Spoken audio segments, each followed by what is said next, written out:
Morning guys, beautiful day today. Sun's on the camera, I'm not a cameraman, so might be a little bit awkward, might see blank spots like shadows and things like that, but the important thing is you can see the rope.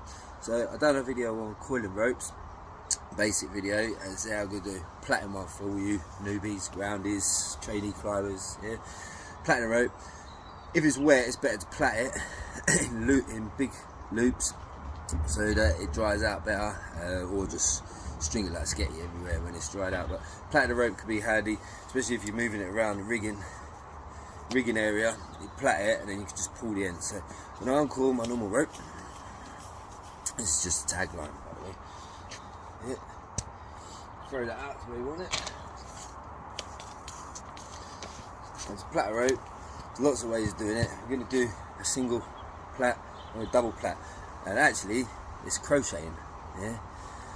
So like a saw knot, you can start it a couple of different ways, but like a saw knot to begin with, right over left. Yeah. I have to wear a GoPro to do this because I suppose that's left over right to you when you're watching in reverse, but right over left. So I always hold a rope. Every time I tie a knot or anything, I tie a knot. There's a few fundamentals to tie knots which I'll do a video on. Yeah, is I hold it like a book.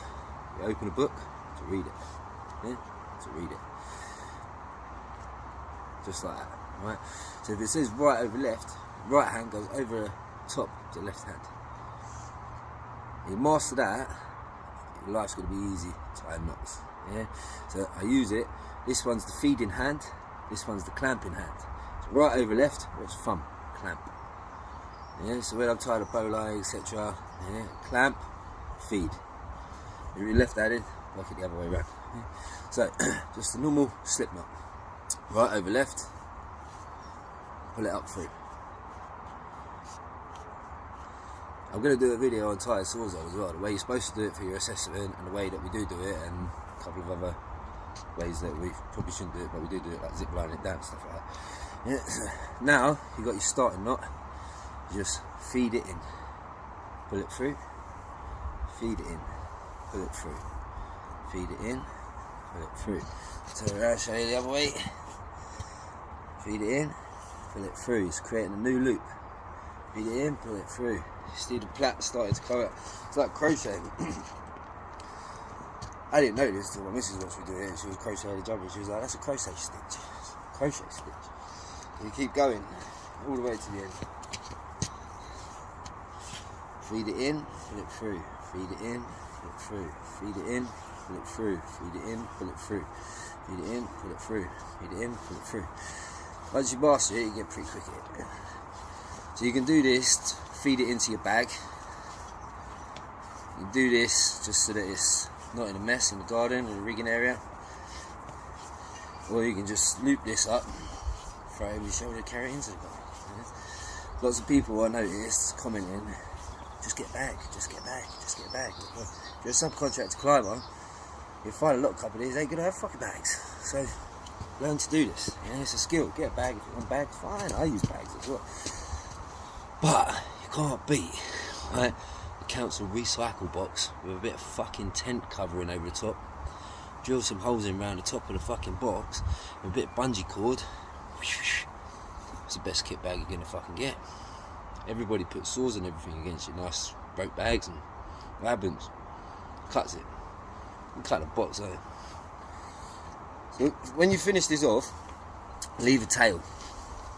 Yeah, and what I do is just gather that up, the last one, gather it up, just like that, and just wrap it, what I call a donkey's dick, because that's what I was told it was called when I was a trainee. So a donkey's dick. Now if you try a donkey's dick in it, I see loads of people pick up a rope, and it's like this, it's all plaited up, crocheted up, shall I say.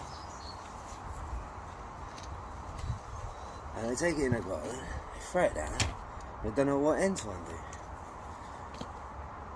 The donkey dick in. So, that is how it goes. And the reason why I do this is, let me lay this out.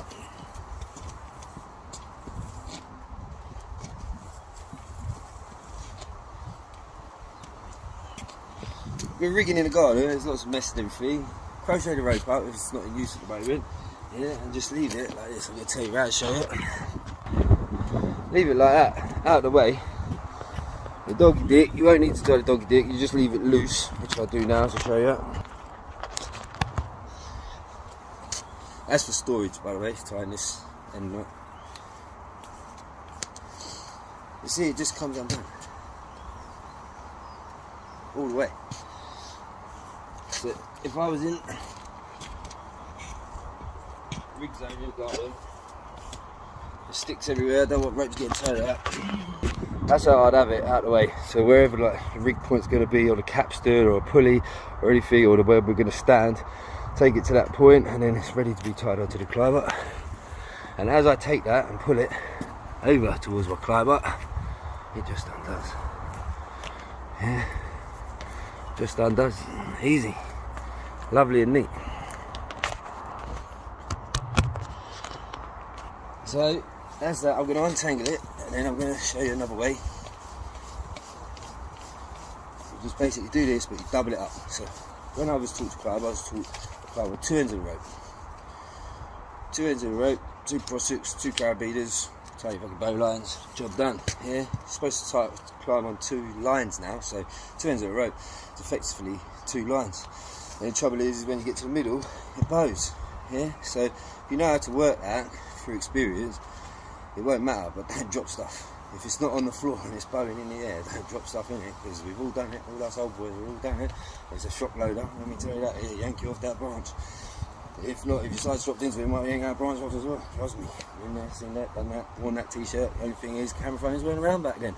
And the other thing is, if we had phones on site, we would have been sacked. So that's the way it used to be. But now, 42, started documenting, so you missed a lot of my peak performance. Put a keg on. I'm going to show you all how to do the fundamentals. Yeah? So, grab the 2 ends together. Once again, start off the same way. Start your knot. You know that you're climbing ends. And then you're just doing it like that. It's the same as what I just showed you, with 2 ends. If you want to be really anal, as you put it through, you can stop them from crossing. Which I tend to do anyway. Fucking OCD, can't fucking help it.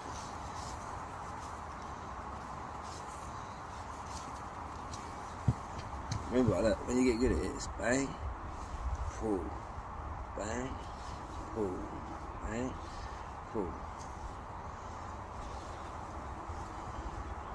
Twist the wrist, ready for the next grab, grab, twist the wrist, ready for the next grab, grab. Feed in hand, grab in hand.